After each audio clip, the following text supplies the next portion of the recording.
తీయన్ని ఊహలు హాయిని గొలిపే వసంతగానమే హాయి వసంతగానమే హాయ్ హాయ్ హాయ్ వసంతగానమే హాయ్ హాయ్ హాయ్ హాయ్ సరే గాని ఏమిటో పొద్దుటే మా ఆయన హుషారుగా ఉన్నావు, ఏమిటి విశేషం? ఏమి తెలియనట్టు అడుగుతారే? రాత్రి అంతా అల్లరి చేసి అల్లరా? ఏమిటి నువ్వు అనేది?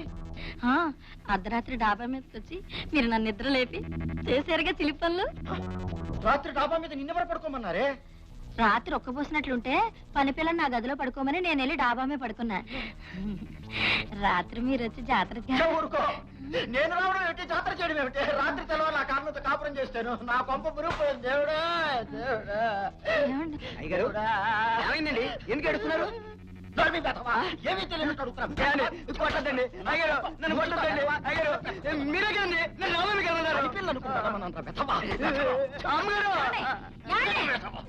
తప్పు చేస్తుంది మీరు, వాడండి కొడతారు. తప్పు చేసింది వాడు. రాత్రి డాబా మీదకి వచ్చి నిన్ను వాడు నిన్ను అయ్యబాబా నోడుతాడు చెప్పలేదు. ఈ విషయం మీకు తెలియపరచడానికి ఇలా అబద్ధం చెప్పాను. పెళ్ళాం కళ్ళు కప్పి తప్పుడు పనులు చేసే మీలాంటి మగాళ్ళకి పెళ్ళామే తప్పుడు పనులు చేసిందంటే ఎంత బాధపడతారో తెలియచేయడానికి ఇలా చెప్పాను. నిజానికి వీడు పనిపిల్ల నేను కలిసాడిన నాటకమే ఇది. ఇప్పటికైనా మీకు బుద్ధి వచ్చిందా? అవునా? నాటకమా? ఇదంతా నాటకమా? నిజమా? నిజమేనండి. ఎప్పుడు చేయలే.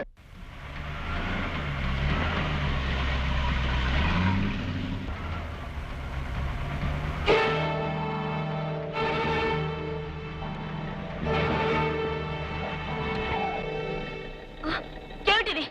ప్రాణాల మీద ఆశ ఉంటే చెప్పినట్టు పోనీ పోనీ పోనీ.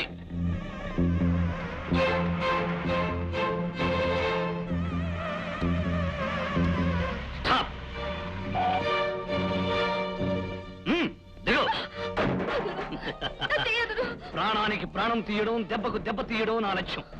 నా చెల్లెల్ని అన్యాయంగా నాశనం చేశాడు ఈ అన్న. వాడి చెల్లెలైన నీకు కూడా అధిగత పెట్టిస్తాను.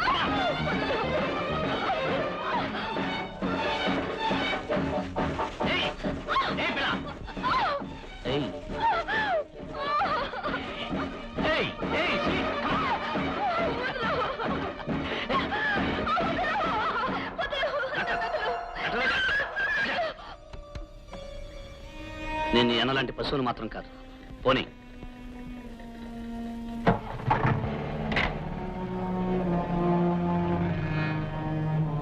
అప్ చేయి. దిగు. దిగమంటుంటే ఊరుకో బాబు, ఊరుకోవా బాబు. నా మనవడికి జ్వరం తగ్గలేదు బాబు, పొద్దున్న నుంచి ఒకటే ఏడుపు. కంగారు పడుకోవా, డాక్టర్ గారిని తీసుకొచ్చాను.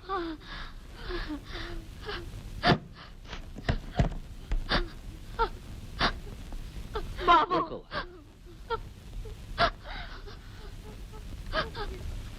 మరేం పర్వాలేదు, ఇదేం ప్రమాదకరమైన జ్వరం కాదు, సంధి జ్వరం. ఒక ఇంజెక్షన్ ఇస్తానో తగ్గిపోతుంది.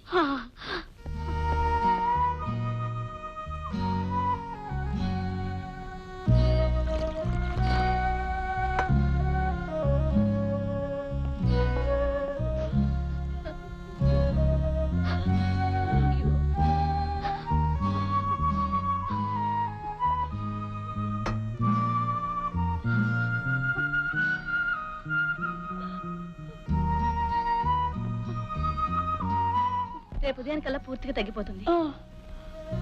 కాస్త నీరసంగా ఉంటుంది కనుక నేను కొన్ని మాత్రలు ఇస్తాను, ఆ వాడుతూ ఉండండి. అలాగేనమ్మా. నేను వెళ్ళొస్తానమ్మా. అమ్మా డాక్టర్ అమ్మా, చావు బతుకుల్లో ఉన్న నా మనవడికి ప్రాణదానం చేశావమ్మా. తల్లి అనేది జన్మనిస్తుంది, ఆ దేవుడు అనేవాడు అది కాపాడతాడు. ఈ రోజు నా మనవడికి ప్రాణదానం చేసిన నువ్వు దేవతవమ్మా, నువ్వు దేవతవి.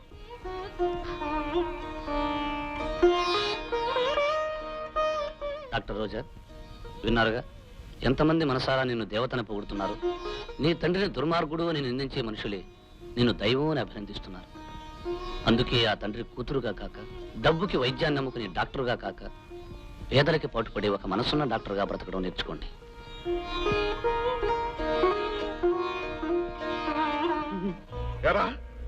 ఇంతకాలం నా సొమ్ముతిని ఒళ్ళు పెంచుకుని వాడు నా కూతురు ఎత్తుకుపోతుంటే ఏమీ చేయని దద్దమ్మలా తిరిగి వస్తారా? వాడిని కుక్కని కాల్చినట్టు కాల్చి నా కూతురుని నేనే రక్షించుకుంటాను.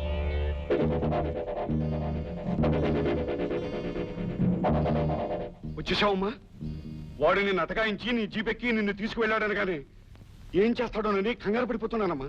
కంగారు పడవలసినంత ప్రమాదకరమైన మనిషి కాదు నాన్న అతను. రోజా, అవును నాన్న, అతను అలాంటి వాడైతే నేనింటికి తిరిగి వచ్చేదాన్నే కాను.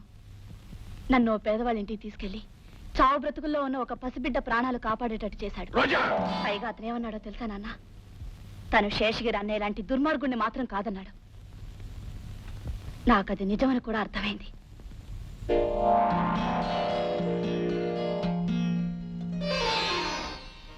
డాక్టర్ రోజా, అనుక్షణం కష్టపడుతూ కడుపు నిండా తిండి లేక అనారోగ్యంతో బాధపడే పేద ప్రజానీకానికి సేవ చేయడానికి వచ్చిన దేవతలు.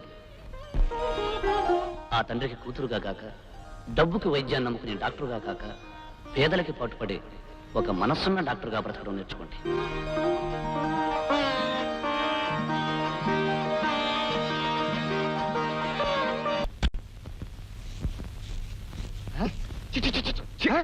ఏమిటండి ఇది?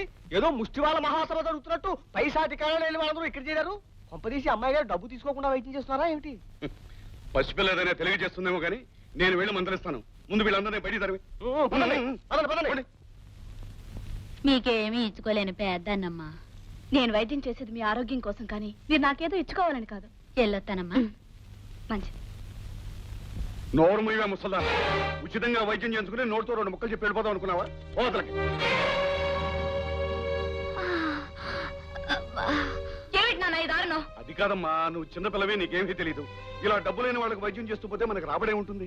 రాబడి ఆలోచించడానికి, లాభం ఏమిటని చూసుకోవడానికి ఇదేం వ్యాపారం కాదు, వైద్యం. రోజా, ఖచ్చితంగా చెప్తున్నాను, ఈ ఆసుపత్రిలో ముష్టి వాళ్ళందరికీ వైద్యం చేయడానికి వీల్లేదు. డబ్బున్న వాళ్ళకి, డబ్బిచ్చే వాళ్ళకి మాత్రమే వైద్యం చేయాలి. అదే నా నిర్ణయం. ఆలోచించు.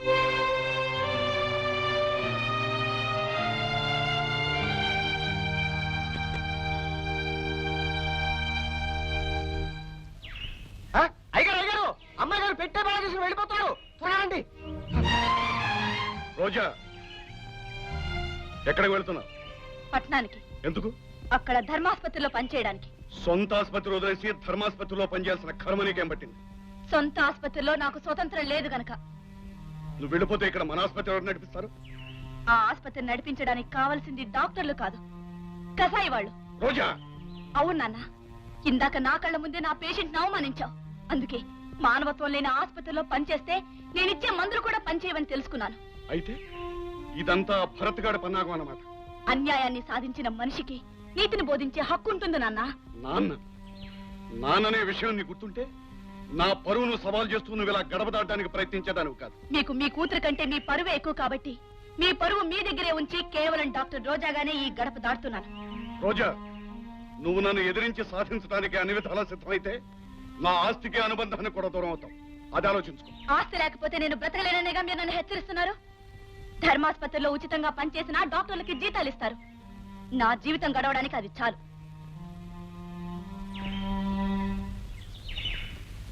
అయ్యగారు, అమ్మాయి గారు కొంతకాలం పాటు మన నుంచి దూరంగా ఉండడమే మంచిది.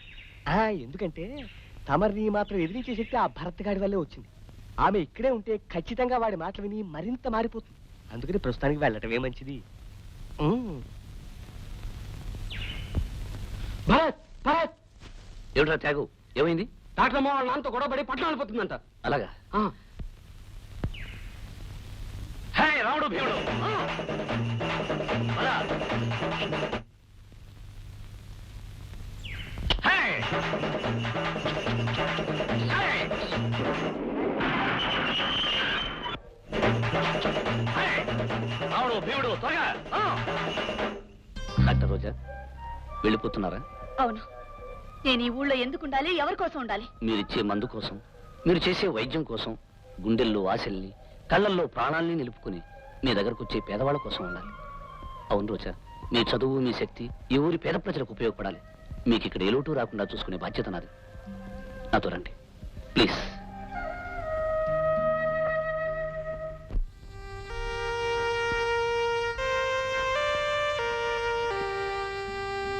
వస్తాను.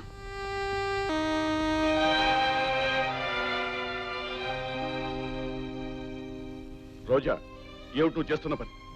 డాక్టర్ గా నేను చేయాల్సిన పని. సరే, ఇంటికి వెళదాం పద. ఆ ఇంట్లో నేను అడుగు పెట్టను. పోనీ హాస్పిటల్కి వచ్చి వైద్యం చేయి. అది డబ్బున్న వాళ్ళ ఆసుపత్రి. అక్కడ డబ్బు కోసం వైద్యం చేయడం కంటే పేదవాళ్ళకి వైద్యం చేయడంలో ఎంతో ఆనందం ఉంది.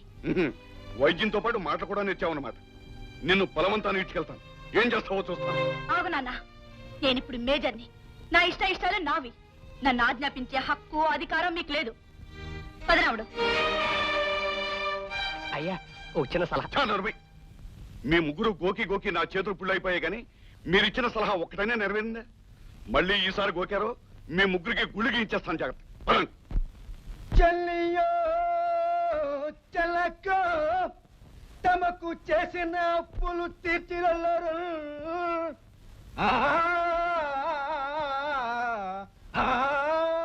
వీళ్ళెవరూ నాకు నమస్కారం పెట్టట్లేదు. ఇది మన ఊరేనా లేక పొరపాటున వేరే ఊరేదైనా వచ్చామా? ఊరు మనదే బాబు, కానీ బంగారు కాసు లాంటి తమ పలుకుబడి 100 రూపాయలాగా ఇంకా తప్పపడిపోయింది బాబు. రేయ్, ధాన్య బస్తాలేవిరా? అయ్యగారు తమ అప్పు కింద తీసుకెళ్ళడానికి వచ్చారు. ఇక్కడెందుకుంటాయి? పట్నంలో సహకార సంఘ దుకాణాల్లో ఉంటాయి. ఎరా, కొత్త మాటలు వినిపిస్తున్నాయి. ఏమిటి సంగతి? ఏముంది?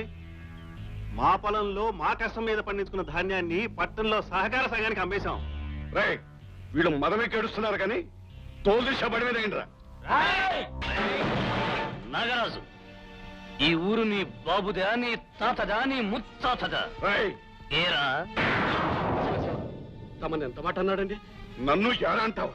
నాగరాజు, గౌరవం అనేది ఇచ్చి పుచ్చుకోవాలనుంటే ముందు నువ్విచ్చి తీరాలి.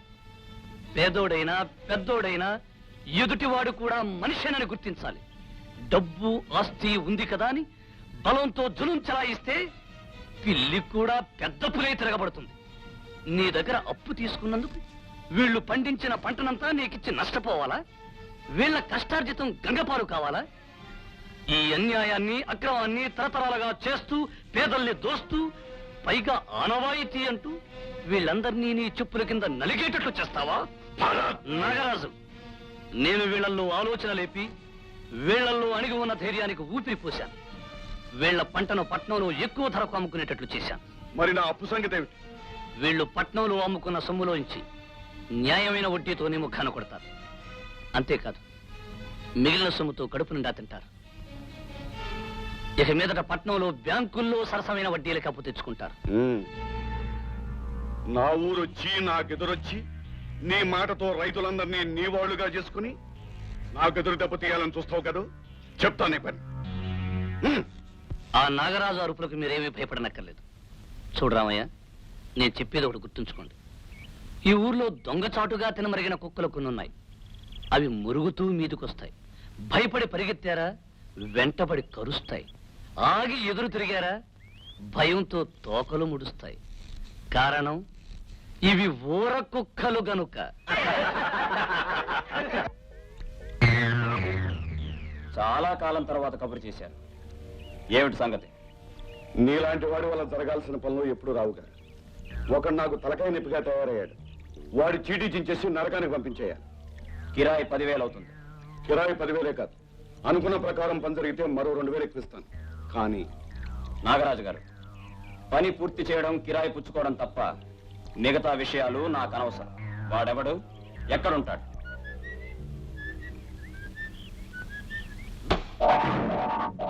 ఎవరు? నీ పాలిటి మృత్యువు. నీ చీటీ చింపేసి నరకానికి పంపించడానికి వచ్చాను. ఓ, చాలా మందిని చూశాను. కర్ర దించు. ఇంతవరకు ఈ కర్ర దాటిపోయిన వాడు ఎవ్వడూ లేడు.